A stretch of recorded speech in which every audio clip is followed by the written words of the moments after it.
This video is sponsored by Dehancer Film Simulator. Head over to dehancer.com and use promo code GOODBYE.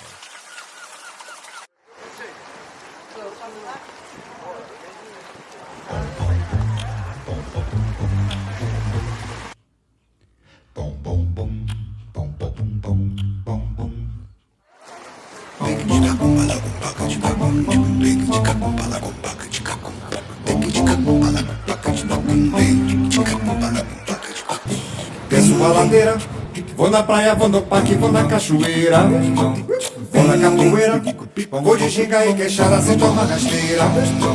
Desço a ladeira, vou na praia, vou no parque, vou na cachoeira, vou na capoeira, vou de ginga e queixada sem tomar rasteira.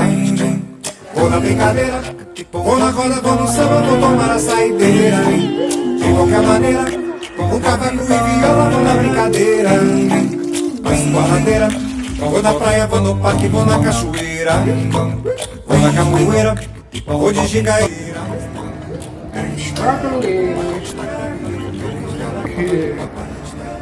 Film? Yeah.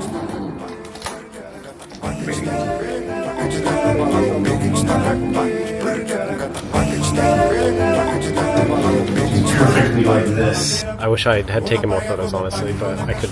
That was amazing.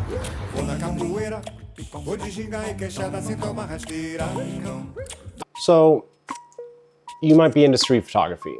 You have your camera, you want to take photographs of people, locals, doing their thing. You might have seen your favorite photographer capture these images that just encapsulate the people who live in the place that you're going. But you're terrified, you're scared. It's one of the bigger things that a lot of photographers have to handle and face when starting street photography. So last year, I went to Portugal. And while I was there, I really wanted to photograph the people who live there. There's so many interesting characters, overwhelmed almost with the amount of people that I was just like, man, I really want to take your portrait. But how do you do that? How do you approach someone, especially when there's a language barrier and you don't know if they want their picture taken, you don't want to invade their space, you don't want to bother anybody, you don't want to be put on the spot, and you don't want to hear no. It's defeating for sure, especially, you muster up the courage to approach somebody, to try and have a conversation and to explain your intentions, for them to just shake their head and wave you off. In this video, I'm going to go over a few different incidences, different scenarios that I ended up biting the bullet and approaching a stranger and photographing them. How I went about that and how it turned out. So let's get into it.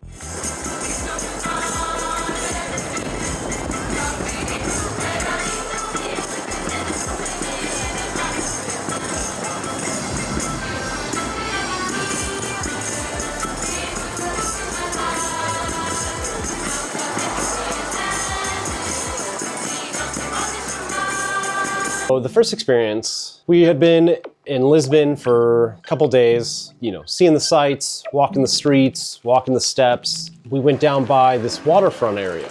There's people making crazy sand sculptures, and then I see this guy, an older man, just such a character. He's like out of a shark movie or something. Tan skin, big white beard. All around him are these rocks that have been painted to look like rough statues of people. And he's down there on the beach and he's restacking all these rocks that have fallen down. Now, I don't know if he was the original artist of this display or if he was just a guy who was trying to build a wife or what he was doing. But I was like, I want to take a photo of this man. It's like maybe the most on the spot I could possibly be. There's a big crowd watching this man do this thing. And I said, I'm gonna bite the bullet. I'm gonna go down there and I'm gonna ask him if I can photograph. So I jump the barrier, I head down, I approach him. He's in his own world, stacking rocks, building a family or whatever. So I approach him, and through kind of pointing to my camera, speaking in English because I don't speak Portuguese, I'm like, can I take your photo? And he's like, yeah, go ahead and take a photo. Thinking that I just want to take a photo of the sculptures. So then I have to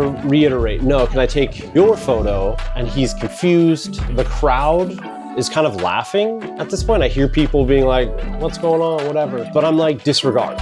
You have to throw that away, throw it in the back of your head if you want this photograph, right? Threw a little more back and forth, rough kind of hand motions, and he's like, yeah, sure, okay. And then he kind of poses up and I snap this photo. Not a mind-blowing photo by any means, but this was more of less about the photo and more about me overcoming a fear of just approaching a stranger on the street and asking for a environmental photograph. Shook his hand, and then I start walking off. And he says something to me in Portuguese, and he like waves me over, and he's got his cell phone out, and he hands his cell phone to me, and he wants me to take a picture. And now I'm the confused one. He's asking for the photo. I'm the man on the beach going, I don't know what you're asking about. So I take a photo of the rocks that he stacked, and he's like, no, no, no. Take a photo of me with these rocks. And I'm like, oh, okay. So then I snap a photo of that, and then I snap this photo, which I actually really enjoy. Again, nothing crazy, but the pure interaction just flipped at that point. It went from me being full of nerves and not wanting to bother this man and not wanting to put him in a compromised position or, you know, have him think that I'm discounting him in any way. And by the end of it, he was laughing and smiling, and I'm like on cloud 9, just so happy. It really just worked out amazingly. 5-minute interaction. Didn't bother him. He got something out of it. I got what I wanted out of it. Jumped the barrier and was back on the boardwalk. It was a moment that I overcame the anxiety of approaching a stranger, got a photograph that I really enjoyed. And now I have this memory and this moment on this trip, and it worked out.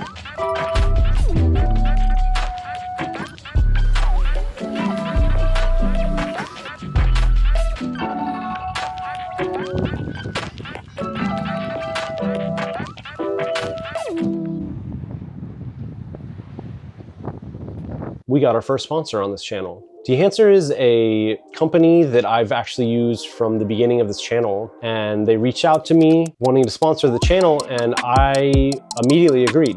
I really only want to take on sponsors or promote things that I believe in and that I use. When Dehancer reached out, I was like, yes, of course. So I've used Dehancer for almost every video that I've ever put out. I use the plugin for DaVinci Resolve. What the plugin does is it's a film simulator. They have hundreds of film profiles to match classic film stocks. You can tweak them, you can mess around with the black point and all kinds of different settings, film grain and bloom and halation. And on top of that, Dehancer allowed me to check out their desktop app, which is a game changer. I'm definitely going to integrate this into my workflow. Literally use it on either video or your photos to match different film stock profiles.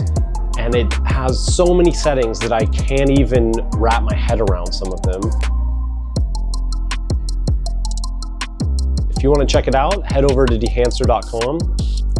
Use promo code GOODBYE at checkout to receive 10% off your order. Dehancer has an app for your phone. They have plugins for all your favorite programs, and they have their own desktop app now. Go check it out.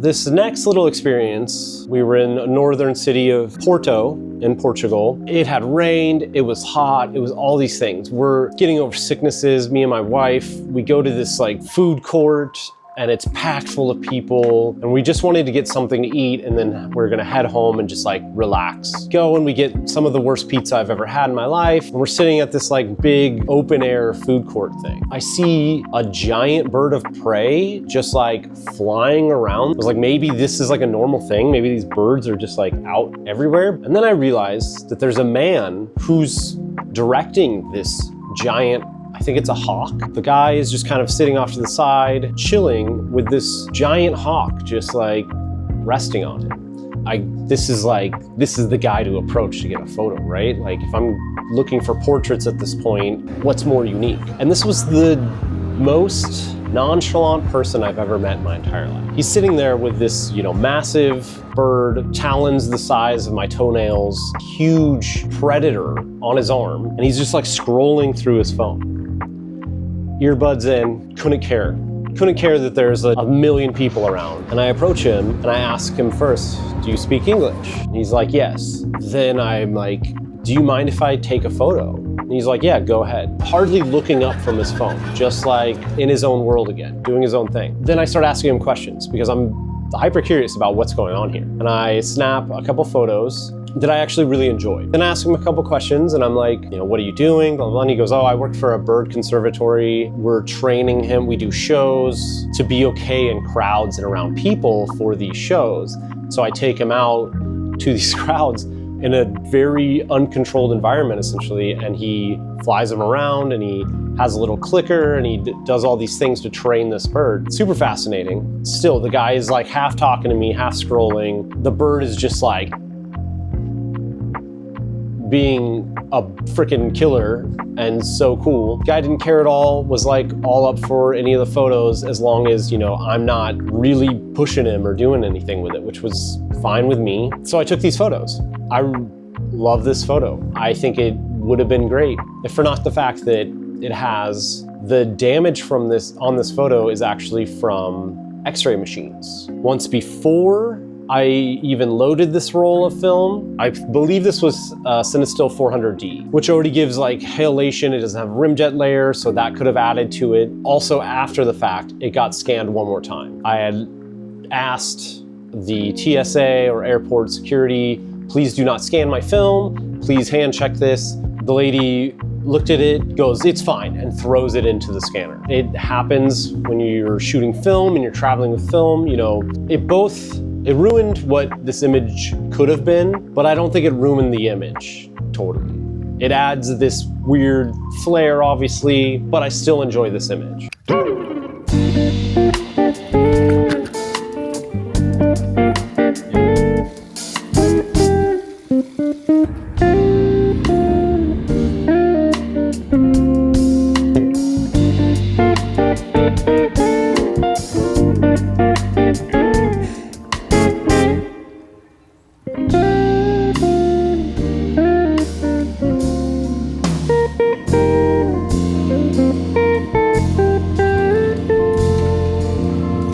So this last experience might have been top of top. And I think that has a few factors of why it was such a cool experience for me. I started researching and reaching out to different interesting people that I could possibly photograph. Emailing them, trying to hit them up on Instagram, whatever way I could try to get to these people. There is a lot of factors working against you when you do that when you're on the road. One being a giant language barrier. Two being you're trying to explain what your intentions are. Maybe the biggest hurdle in photographing strangers is, why would you want a photo of them? I get that a lot. And then having to walk that back and inform them of like your intentions and that you just love photography and that you're not trying to harm them in any way. So in my research, I find the oldest hat maker in all of Portugal, maybe in all of Europe. I emailed them and I got a response from, I believe, a family member, and they were like, yeah, let us know when you want to come in and you can come in and, get your photo. As the date came up of when I was going to be there, I started thinking the wording was a little ambiguous, we'll say. And then I started being like, do they think I just want to come in and buy a hat? Do they understand that I'm going to come in and photograph? Is this person going to be there? It's very casual and vague. Regardless, I show up. I'm met by Mario, the man, the myth, the legend, essentially. Speaks and understands English to a degree, but obviously there's still a barrier there. I start off by telling him that I just want to hear his story. I want to know how he got in. He's been doing this for how long, to which he informs me he's in his 70s. He's been making hats since he was early 20s. His father was a hat maker. The shop has been here for over 120 years. At this point, I'm just expecting to have a quick conversation. I didn't want to bother him. He's running a business. And then take a photo of him or two. And he was the most gracious host. Even with a language barrier, even with not understanding why I was there or my intentions really. First, he shows me his special book, is what he calls it. And it's a book full of essentially just clients from around the world who have either visited or purchases hats or inquired about hat making. Sir, is my special book. South Korea. Okay? Brazil, India, Korea do Sul, Japan, and many, and right for that. Oh yeah. You know. Okay. And I'm not joking, this was 15 minutes of him just, this one's from Egypt, this one's from America, this one's from Japan, this one's from, like, just on and on. He has me read excerpts from this book of reviews of people that are handwritten. Okay, please. Such a pleasure to have a real hat made and fitted by someone who loves hats. About how great of a hat maker he is. He takes me and my wife downstairs to his back workshop.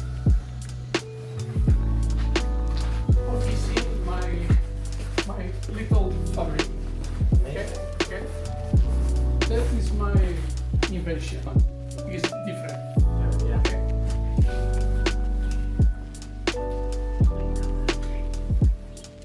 That model for the children. Oh, The school. Okay, you understand? Yeah. Okay. Yeah.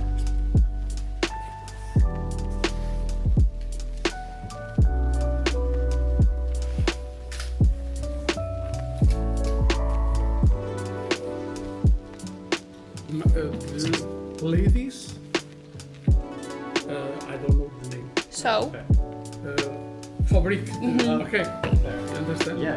Okay. The possible fabric the hats is I need that. Okay. That for crown. Okay. That for string. Okay. Mold. Yeah. Okay. Yeah. String. Yeah. Is important for me. String. Okay. My that is more quantity, but one act. Oh wow. You understand? Yes. Nice. So these are like your own creation. You. My creation is yes for me. Okay. Okay.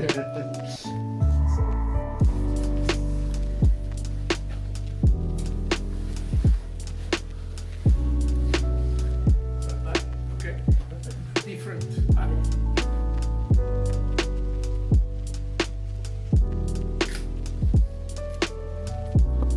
Is very, for me, is very important because I like communicate for my clients. Yeah.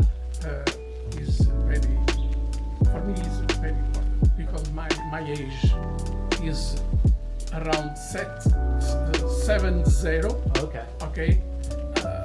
Okay. No fabric more. My movements no, because my age. But I like imagination in production.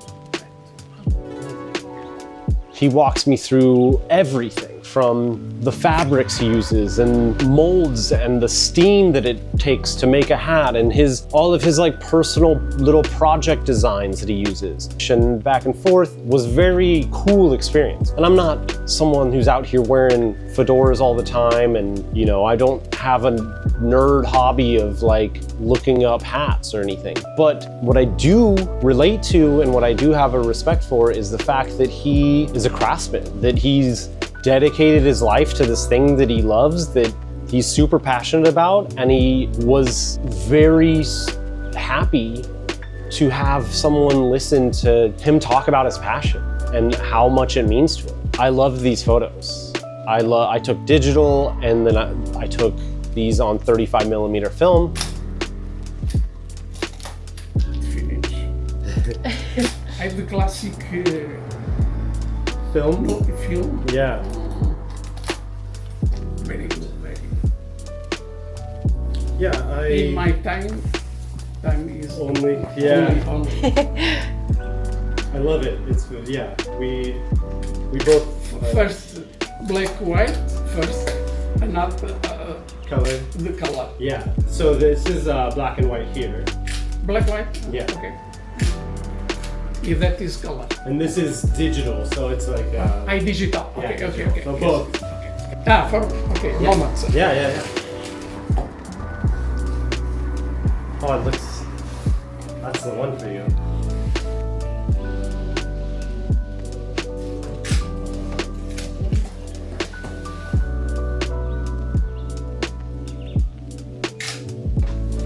Give it to you. Come back for me. Okay. Okay. So, Thank you so much. So that was wild. So I was communicating with, I don't know, his daughter maybe, and he had some knowledge of what I was there for, but he showed us his workshop.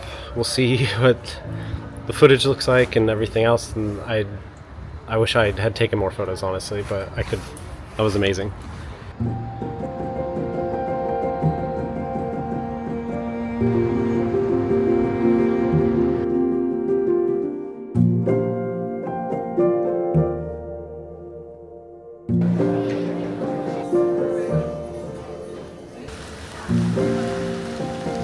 Photographing strangers is one of the things that it usually stops people who are trying to get into street photography.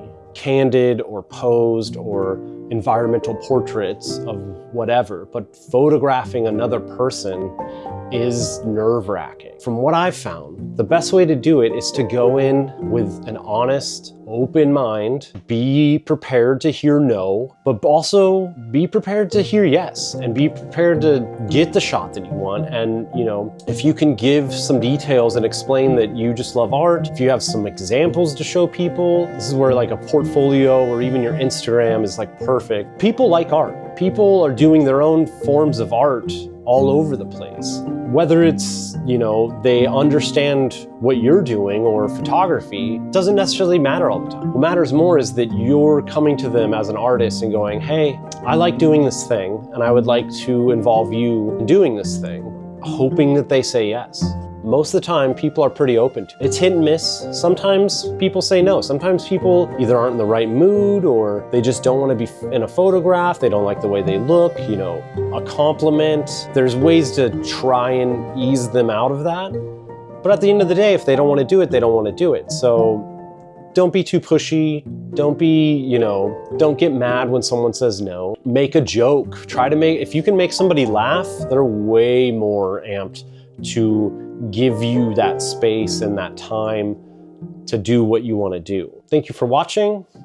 Make sure you like and subscribe. Check out the Patreon, check out the Substack, check out the Instagram. Goodbye.